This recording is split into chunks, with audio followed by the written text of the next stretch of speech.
At the moment, we are recording about a 6 to 7% positivity among samples that are being sent for testing.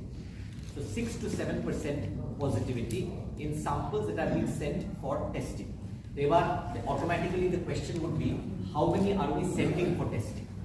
So if you look at Bengal, the number of tests requested in February, March, that is the last 2 years, was about 1800. 1800 tests being done. Out of those 1800 tests, we had about a 12% positivity rate in Bengal. That's the NICET data, which is actually more than what we have in other years.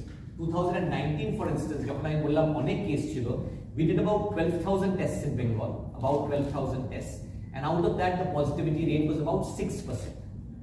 Right? So more tests, hence the absolute number is higher. If the percentage the percentage is lower.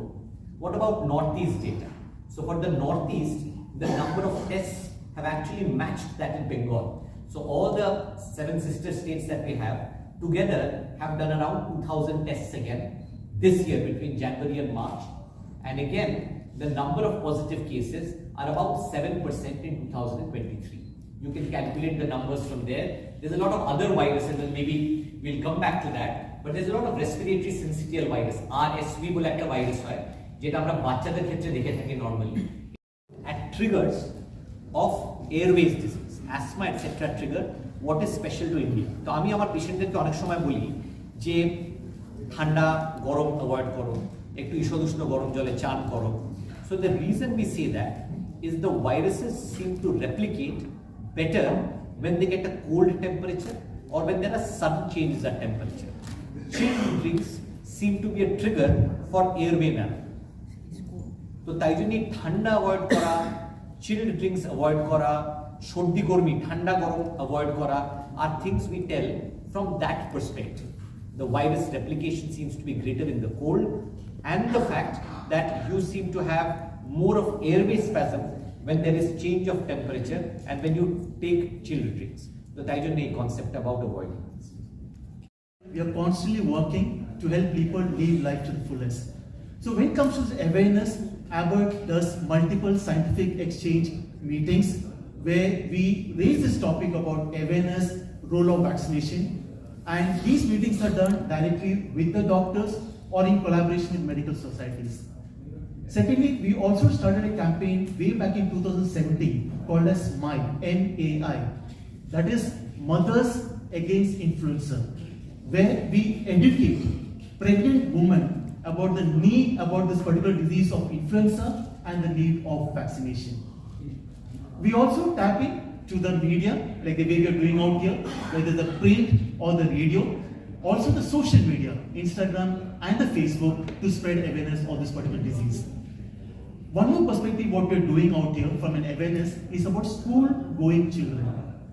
So at the beginning of the academic year, somewhere in the month of June, we go to various schools, we educate the parents that their child needs to be vaccinated so they can protect themselves from this particular disease and its complication. So this is a journey which we all have begun, and it's a continuous phenomenon for all of us to ensure that the high-risk population and this vaccine preventable disease is being addressed in the right manner. To take the time out here and being a part of this entire journey to increase awareness about influenza. Just to tell you, I can speak only in English. I don't know to speak in Bengali language. Just to emphasize on a particular point, there is, after the talk of Dr. Rajadhar, it is very clear that there is evidence that in a high-risk population, what Dr. alluded to, typically the elderly population, more than 65 years of age, patients with diabetes mellitus, patients with a cardiovascular disease, like patients with hypertension or myocardial infarction, patients with renal disorders, or patients with respiratory disorders like asthma and COPD.